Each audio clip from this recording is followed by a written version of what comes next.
காணி சீர்திருத்த பிரதி ஆணையாளராக இருக்கின்ற பிமல்ராஜ் அவர்கள் தன்னை அச்சுறுத்தியதாக ஒரு முறைப்பாடை செய்திருக்கிறார். அந்த முறைப்பாட்டின் பிரகாரம் எனக்கு பொலிசாரிடமிருந்து எந்த விதமான அறிவித்தல்களுக்கு மூலம் வரவில்லை. இதனால் அவர்கள் நீதிமன்றத்திலே நான் அந்த வழக்குக்கு சப்போர்ட் பண்ணவில்லை, அதுக்கு நான் ஒத்துழைக்கவில்லை என்ற அடிப்படையிலே நீதிமன்றம் அழைத்திருந்தது. அந்த அழைப்பை ஏற்று நான் உடனடியாக போலீசாரிடம் தொடர்பு கொண்டு பொழுது என்னை வாக்குமூலம் அளிக்கும்படி கேட்டிருந்தார்கள். நான் கடந்த திங்கட்கிழமை நான் போலீசாரிடம் களுவாஞ்சிபுரி போலீஸ் ஸ்டேஷனில் வாக்குமூலம் அளித்தேன். அதுபோல் நின்று அந்த அழைப்பாணை பிரகாரம் நான் கௌரவ நீதிமன்றத்துக்கு கலந்து கொண்டேன். இந்த வழக்கிலே கௌரவ நீதிபதி அவர்கள் இதை கூர்ந்து அவதானித்தார். என்னுடைய வாக்குமூலத்தை நான் தெளிவாக சொல்லியிருந்தேன். உங்களுக்கு தெரியும், மட்டக்களப்பு மாவட்டத்தில் வாழுகிற மக்களுக்கு 1972ஆம் ஆண்டு காணி சீர்திருத்த ஆணைக்குழு பரிபாலிக்கப்பட்ட பொழுது மட்டக்களப்பிலே 7000 தொடக்கம் 10,000 வரையிலான காணிகள் பெரும் வர்த்தகரிடமிருந்து அரசாங்கம் பெற்றுக்கொண்டது. அது யுத்தம் முடிகிற பொழுதும் அந்த காணிகள் ஆங்காங்கே வெட்டு வழிகளாக கிடந்தன. அந்த அடிப்படையில் அந்த காணிகள் சிலவற்றை சாதாரண குடிமக்கள் பயன்படுத்திய காரணமாக 10-20 காணிகள் வழங்கப்பட்டிருக்கிறது. பலருக்கு இந்த காணிகளை திட்டமிட்டு நிதிகளை பெற்றுக்கொண்டு லஞ்ச ஊழல் அடிப்படையில் இந்த காணி வழங்கப்பட்டிருக்கிறது. அந்த அடிப்படையில் நான் ஒரு காணியை உதாரணமாக உங்களுக்கு நான் கல்குடா அவை பிறப்புறமாக கொண்ட தொகுதியில் சந்திவெளி பிரதேசத்தில் இருக்கிற சந்திவெளி போலீஸ் நிலையத்துக்கு முன்பாக இருக்கிற காணி மட்டக்களப்பில் இருக்கிற அனைத்து நிர்வாகிகளுக்கும் பெரிய மாவட்டத்தை பற்றி சிந்திக்கிற எல்லோருக்கும் தெரியும். அது அரசாங்கத்துக்குரிய காணி சீர்திருத்த ஆணைக்குழுவுக்கு என்று தெரியும். அந்த காணி சீர்திருத்த ஆணைக்குழுவுக்கு சொந்தமான காணியை ஒரு சிவன் சிலைகளோடு கூடிய ஒரு ஆலயம் அமைப்பதற்கு யாழ்ப்பாணத்தைச் சேர்ந்த ஒரு நிறுவனம் ஒன்று 1,60,00,000 ரூபாய்க்கு பெற்றுக்கொண்டதாகவும் அந்த காணியிலே ஒரு சிவன் சிலையோடு கூடிய அதாவது திருமந்திரங்களோடு கூடிய ஒரு ஆலயம் ஒன்று அமைக்கப்பட்டுள்ளதாக நான் அறிந்தேன். அந்த ஆலய தர்மகர்த்தாவுடன் தொடர்பு கொண்டு கேட்டேன், இது அரசாங்கத்துக்கு சொந்தமான காணி, நீங்கள் இதை எப்படி பெற்றுக்கொண்டீர்கள் ஐயா கேட்டு அவர் விளக்கமாக சொன்னார்.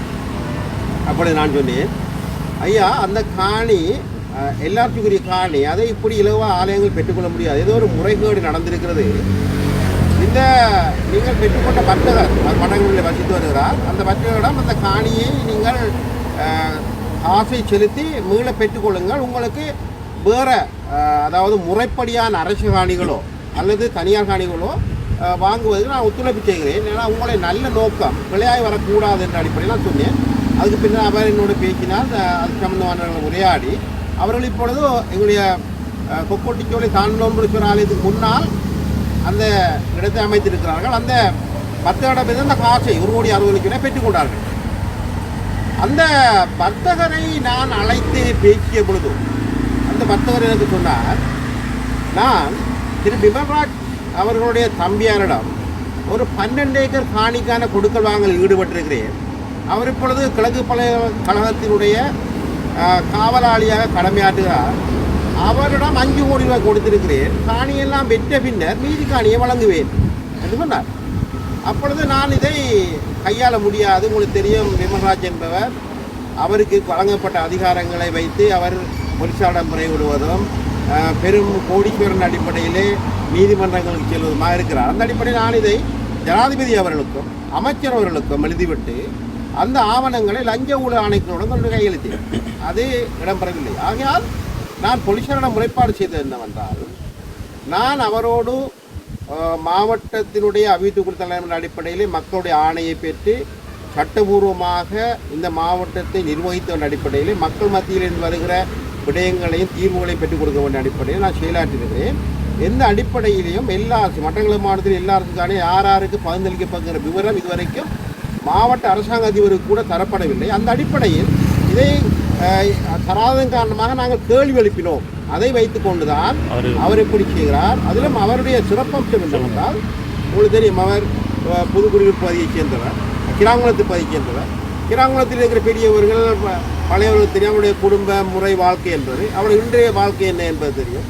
அவர்கள் பல கோடிக்கணக்கை அரச காணிகளை விற்று சேர்த்து வைத்திருவதன் காரணமாக அவர்கள் சட்டத்துறைகளுக்கு செலவு செய்து அதிகாரிகளை வற்புறுத்தி இன்று ஒரு பெரும் தனவந்தர்களாகவும் பெரிய நல்லவர்களாக நடிக்க பார்க்கிறார்கள். அந்த அடிப்படையில் இன்று நான் மகிழ்ச்சி அடைந்தேன்.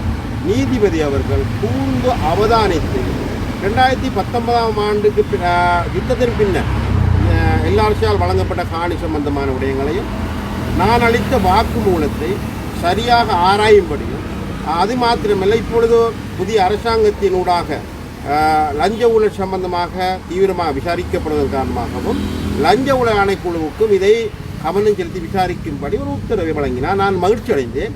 ஆகையால் என்னை ஒரு பிழையானவனாக காட்டி மக்களுக்கு அரசு ரீதியாக சேவை வழங்குகிற ஒருவரை சேரடித்து என்னை அவமானப்படுத்த எடுத்திருக்கிற முயற்சி கனம் நீதிமன்றத்தால் ஏற்றுக்கொள்ளப்பட்டு ஒரு புதிய ஒரு பாதையில் சென்றிருப்பதற்கு நான் மகிழ்ச்சி அடைந்தேன். அந்த அடிப்படையில் இந்த விடயங்கள் ஊடக வாயிலாக மக்களுக்கு போய் செல்ல ஊடகங்களுக்கும் ஒரு பொறுப்பு இருக்கிறது.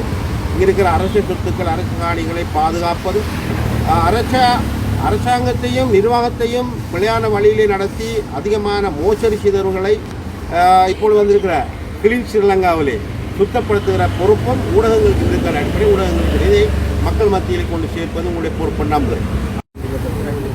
அடுத்த மாதம் 2ஆம் மாதம் 21ஆம் தேதி வழக்கு அறிவிக்கப்பட்டது. அதற்கு என்னை கட்டாயம் அல்ல தேவையான ஒத்துழைப்பு வழங்கும்படியும் நீதிமன்றத்திற்கு இதுக்கான அறிக்கையிடும்படி நீதிமன்றம் உத்தரவிட்டது. குற்றப்புலனாய்வு திணைக்களத்துக்கு உண்மையில் சேர்ந்து நீங்கள் முறைப்பாடு செய்த விடயம் தொடர்பில் ஈஸ்டர் குண்டு தாக்கல் தொடர்பில் மக்கள் மத்தியில் இன்னும் உங்கள் சார்பாக சரியான விளக்கம் போய் சேராமல் இருக்கிறது. உண்மையில் ஈஸ்டர் குண்டு தாக்கல் தொடர்பில் முன்னாள் அமைச்சர் ஆகிய உங்களுக்கும் அதுக்கும் என்ன தொடர்பு இருக்குது? நிரம்ப செய்திகள் வந்திருக்குது. அது உண்மையாக மக்களுக்கு என்ன என்றதை சொல்லுங்கள். உண்மையிலேயே இந்த ஈஸ்டர் தாக்கல் சம்பந்தமாக உங்களுக்கு தெரியும், அண்மையிலே அமெரிக்காவிலே உங்களுக்கு தெரியும் உலகத்திலே உச்ச பாதுகாப்பு கட்டமைப்பை புலனாய்வுக்கு அதிகமான நிதியை செலவழிக்கிற நாட்டிலேயே IS தீவிரவாதிகளுடைய ஆதரவாளர்கள் தாக்குதல் நடத்தியிருக்கிறார். அதே போன்றுதான் எங்களுடைய நாட்டிலேயும் ஈஸ்டர் தாக்குதல் இடம்பெற்றது. அந்த தாக்குதலை காத்தாங்குடியைச் சேர்ந்த இளைஞர்கள் திட்டமிட்டு நடத்தினார்கள். அவர்கள் IS ஆதரவாளர்கள், இஸ்லாமிய தீவிரவாத அமைப்புகளை பிரதிநிதிப்படுத்தினார்கள். அதை அவர்களே ஏற்றுக்கொண்டார்கள். அந்த சஹ்ரான் காசிம் என்பவர் தான் இந்த மதத்துக்காக மரணிப்பதாகவும் அல்லாவின் கொள்கையை பின்பற்றி மரணிக்கிறது காரணமாக சொத்தத்து செல்வதாகவும் காபிர்களுடைய காசோ பணமோ ஒத்துழைப்போ இல்லை என்று வாக்குறுதி கொடுத்துள்ளார். இதை அறியாமல் இப்பொழுது வந்திருக்கிற அரசாங்கம், குறிப்பாக புதிய ஜனாதிபதி அவர்கள் கிறிஸ்தவ மக்களுக்கு கொடுத்த வாக்குறுதியை அல்ல அவரிடமிருந்து கொண்ட வாக்குகளை மையமாக கொண்டு இதை என்னோடு இருந்து பிரிந்துகின்ற அசாத் மௌலானா வெளிநாட்டுக்கு சென்று அரசு தஞ்சம் கோருவதற்காக வழங்கிய வாக்குமூலத்தை இணைத்து ஏதோ ஒரு புதிய ஒரு நாடகத்தை அரங்கேற்றிருந்தார்கள். இது நான் பார்லமெண்ட் உறுப்பினராக இருக்கிற பொழுது பார்லமெண்டத்திலே எதிரொலித்தது. அந்த நேரத்தில் ஜனாதிபதி அவர்கள் ஒரு இஸ்லாமிய குடிமகனாக இருந்த ஓய்வு பெற்ற நீதியரசரை நியமித்த தலைவராக இமாம் இமாம் என்பவருடைய தலைமையில் ஒரு குழு அமைக்கப்பட்டது. அந்த குழுவுடைய பரிந்துரை மிக தெளிவாக சொன்னது, இது பிள்ளையானுக்கோ இணையருக்கோ சம்பந்தமில்லாத விடயம் என்பதனை வழியாக ஓடிட்டு காட்டியது. இருந்தாலும் புதிய அரசாங்கம் அதை குற்றப்புலனாய்வு திணைக்களம் புதிதாக விசாரிக்க கொடுத்து நான் விசாரணையில் ஒத்துழைப்பு வழங்கினேன், வாக்குமூலம் வழங்கியிருக்கிறேன். அந்த வாக்குமூலத்தை என்ன செய்வார்னு எனக்கு தெரியாது. அதை வைத்து என்னை நாட்டை விட்டு தப்பிச்சொல்லுன அடிப்படையில் பாஸ்போர்ட்டை கூட பிளாக் பண்ணி வைக்கிறேன். நான் தெளிவாக சொல்லுகிறேன் மக்களுக்கு, நான் இதிலே நேரடியாகவோ மறைமுகமாகவோ சம்பந்தப்படாதவர். நான் ஒரு ஆயுத பாடத்தில் இருந்தேன் என்பதற்காக என் மீது கரை சாத்துவதற்காக என்னுடைய பெயரை அசிங்கப்படுத்துவதற்காக என்னுடைய அரசியலை இல்லாமல் செய்வதற்காக அரசாங்கமும் சிலரும் செயல்பட்டார்கள். குறிப்பாக தமிழரசுக் கட்சி பாராளுமன்ற உறுப்பினர்கள் சாணக்கியன் அவர்களும் புதிதாக வந்திருக்கிற 2 எம்பிமார் பேரமான ஸ்ரீநாத் அவர்களும் ஸ்ரீநேசன் அவர்களும் அதை பற்றி பேசினார்கள். நான் பொறுப்போடு உங்களுக்கு சொல்லுகிறேன், உங்களுக்கு தெரியும் சணல்போ என்பது யுத்த காலங்களிலே, அதிலும் வன்னி மாவட்டத்தில் யுத்தம் முடிவருகிற பொழுது பல இளைஞர்களை, யுவதிகளை, சிவப்பிரியா போன்றவர்களை படையினர் கொண்டார்கள் என்று பலவிதமான ஆவணப்படங்களை வெளியிட்டது. அது ஐநாவிலே வெளியிட்டது. இப்படி தான் சணல் போகங்களுக்கு உதயமாகிறது. அதை அப்போது இந்த அரசாங்கம் அதை விசாரிக்கவில்லை, கண்டுகொள்ளவில்லை, அது போலி என்று மறைத்து விட்டது. இன்று சணல்வ போலியான ஒரு விஷயத்தை சித்தரித்து கொண்டு வந்து காட்டியதை வைத்து பாராளுமன்றத்திலே விவாதம் நடந்து பல குழுக்கள் அமைக்கப்பட்டு இன்று புதிய அரசாங்கம் பொறுப்பேற்று அதை மையமாக வைத்து என்னை கூட விசாரிக்கிறார்கள். நீங்கள் இந்த மக்களை ஏமாற்றி அரசியல் பிழைப்பு நடத்துகிற ஒரு கூட்டம் அடிப்படையில் நீங்கள் இப்போ இருக்கிற அரசாங்கத்தை பாராளுமன்றத்தை பயன்படுத்தி சணல் போலே கடந்த காலங்களிலே யுத்த குற்றம் சம்பந்தமாக வந்த அந்த ஆவணப்படத்தை மீண்டும் விசாரிக்க வைக்க முடியுமா இருந்தால் முதுகலும் அதை செய்யுங்கள். மக்களை ஏமாற்றி வாக்கு பிச்சை கேட்டு இன்னமும் ஏதோ பெற்றுத்தருவோம் என்று ஏமாற்றி இந்த மட்டக்களப்பு மக்களை நடுத்தரையிலே விட்டுவிட்டு பாராளுமன்ற உறுப்பினர்களுக்கு இருக்கிற அதிகாரம் என்னவென்று தெரியாமல் இருக்கிற நீங்கள் இவற்றை செய்ய வேண்டும் என்பது. ஆகையால் நான் இந்த மக்களுக்காக, மண்ணுக்காக, பொதுவாக மக்கள் சேவை செய்ய வந்த ஒரு அரசியல்வாதி.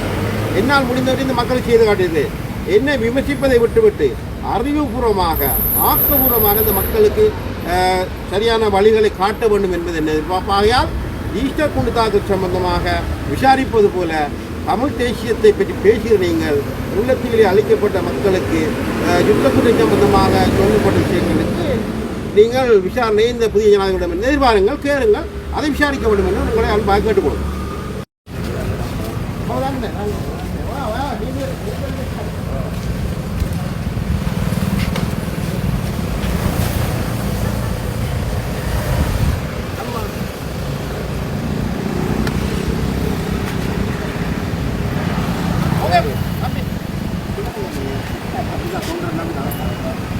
சரி.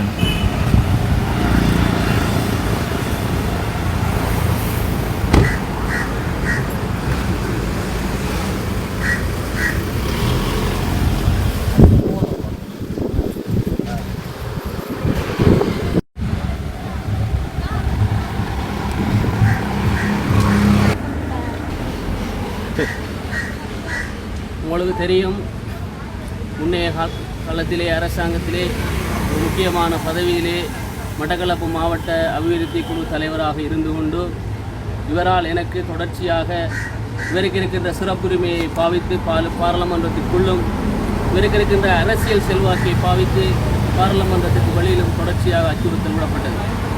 இந்த அச்சுறுத்தல் தொடர்பாக அவ்வப்போது நான் போலீஸ் நிலையத்திலே முறைப்பாடு செய்திருந்தேன். குறிப்பிட்ட முறைப்பாடு தொடர்பாக, அதாவது என்னை மட்டக்களப்பு மாவட்டத்திலிருந்து உடனடியாக இடமாற்றப்பட்டு செல்லுமாறும், அவ்வாறு செல்லாவிட்டால் அங்கு போவேன் இங்கு போவேன் என்று கூறினால் இது கோட்டாபய ராஜபக்சவின் அரசாங்கம், இதில் என்ன நடக்கும் என்று தெரியும் தானே, நான் உன்னை கௌரவமாக அனுப்ப வேண்டும் என்று நினைக்கின்றேன், நீ அவமானப்பட்டு போக வேண்டி வரும் அத்துடன் என்று எச்சரித்திருந்தார். அது மட்டுமல்ல, இவருடன் சேர்ந்த இன்னும் இருவர் தொலைபேசி மூலம் எனக்கு இவருடைய செயற்பாடுகளுக்கு ஒத்து போகுமாறும், இல்லாவிட்டால் பிரச்சனை வரும் எனக்கு என்று குறிப்பிட்டிருந்தார்கள். அது தொடர்பான ஒளிப்பதிவுகள் அனைத்தும் நான் போலீசாருக்கு ஒப்படைத்திருக்கின்றேன். இந்த வழக்கு தொடர்பாக போலீசாரானால் எனக்கு ஒரு கடிதம் தரப்பட்டிருக்கின்றது. அந்த கடிதத்திலே குறிப்பிட்ட பாராளுமன்ற உறுப்பினரை போலீசார் தொடர்பு கொள்வதாகவும், ஆனால் அவர் வாக்குமூலம் வழங்குவதற்கு முடியாமல் இருப்பதாகவும், அது சம்பந்தமாக நீதிமன்றத்திலே அறிக்கைவிடப்பட்டுள்ளதாக கூறுகிறார்கள். ஆனால் இவருடைய வாக்குமூலம் வருவதற்கு இவர் வரவில்லை என்கின்ற விடயத்தை அப்போது வரைக்கும் இவர்கள் குறிப்பிட்டிருக்கவில்லை. நான் என்னுடைய தனிப்பட்ட சட்டத்தரணி மூலம் நீதிமன்றத்திலே சமர்ப்பணம் செய்யப்பட்டு இவருக்கு நோட்டீஸ் அனுப்பப்பட்டிருந்தது. இவர் 2 நோட்டீஸ் பெறவில்லை என்று இவருடைய கேட்டிலே மீண்டும் ஒரு நோட்டீஸ் ஒட்டப்பட்டது. அதன் அடிப்படையிலே இன்று இவர் வருகை தந்திருந்தார். இவரினால் எனக்கு குறிப்பிடப்படுகின்ற விடயம் என்னவெனில், இவருடைய காலப்பகுதியிலே இவருடைய செயற்பாடுகளுக்கு நான் துணை போகவில்லை என்பதற்காக எனக்கு இவர் திட்டமிட்ட பல அச்சுறுத்தல்களை விடுத்திருந்தார். இந்த அச்சுறுத்தலின் விளைவாக அரசு உத்தியோகத்தராகிய நான் நிற்கதியாக உள்ளாக்கப்பட்டு, ஏற்கனவே உங்களுக்கு தெரியும், அரசு கடமையை செய்யும் போது துப்பாக்கிச் சூட்டுக்கு இலக்காய் காணப்பட்டிருந்தேன். அது மட்டுமில்லை, இவ்வாறு துப்பாக்கிச் சூட்டுக்கு இலக்காய் இருக்கும்போது எனக்கு போலீஸ் பாதுகாப்பு வழங்கப்பட்டிருந்தது. குறித்த பாதுகாப்பை கூட பெறுவதற்கு இவருடன் சேர்ந்த இன்னும் சிலர் ஒன்று சேர்ந்து பிழையான அறிக்கைகளை அறிவித்து என்னுடைய பாதுகாப்புகளை நீக்கின்ற அளவுக்கு செயற்பட்டிருந்தார்கள். இது தொடர்பாக நான் உயர்நீதிமன்றத்திலே ஒரு வழக்கு ஒன்றை தாக்கல் செய்திருக்கின்றேன். அது மட்டுமல்ல, நீங்கள் நன்றாக தெரியும், மட்டக்களப்பு மாவட்டத்திலே அரசாங்க கடமையை செய்வதென்பது இவருடைய காலத்திலே ஒரு பெரிய ஒரு துர்ப்பாக்கிய நிலைமையாக இருந்தது என்றால் அது உங்களுக்கு அனைவருக்கும் தெரியும். குறிப்பாக இவர் சில இடங்களிலே குறிப்பிடுகிறார், யாழ்ப்பாணத்தாரை குறிப்பிட்டிருக்கிறார், சில இடங்களிலே முஸ்லீம் மக்களுக்கு என்றார், சில இடங்களிலே தனவந்தர்களுக்கு என்று குறிப்பிடுகின்றார் காணி மோசடியில் ஈடுபட்டதாக. உங்களுக்கு தெரியும், காணி மோசடியில் ஈடுபட்டிருந்தால் அங்கே போலீசார் காணப்படுகிறார்கள். அது தவிர லஞ்ச ஊழல் ஆணைக்குழு இருக்கின்றது, அது தவிர விசேட குற்றப்பிரிவு இருக்கின்றது. இவ்வாறான இடங்களிலே இன்று வரை எனக்கு எதிராக நான் ஒரு மோசடியான காணியை விற்பனை செய்தனோ அல்லது மோசடியாக கையாண்டனோ என்கின்ற எந்த விதமான ஒரு விசாரணையோ அல்லது ஒரு வழக்கோ எனக்கு தாக்கல் செய்திருக்கப்படவில்லை. இவரால் இன்று எனக்கு அச்சுறுத்தல் சம்பந்தமான வழக்கு தான் இவருக்கு தாக்கல் செய்யப்பட்டிருந்தது. இந்த வழக்குக்கு அடுத்த தேதியாக 21/2/2025 நிர்ணயிக்கப்பட்டிருக்கின்றது.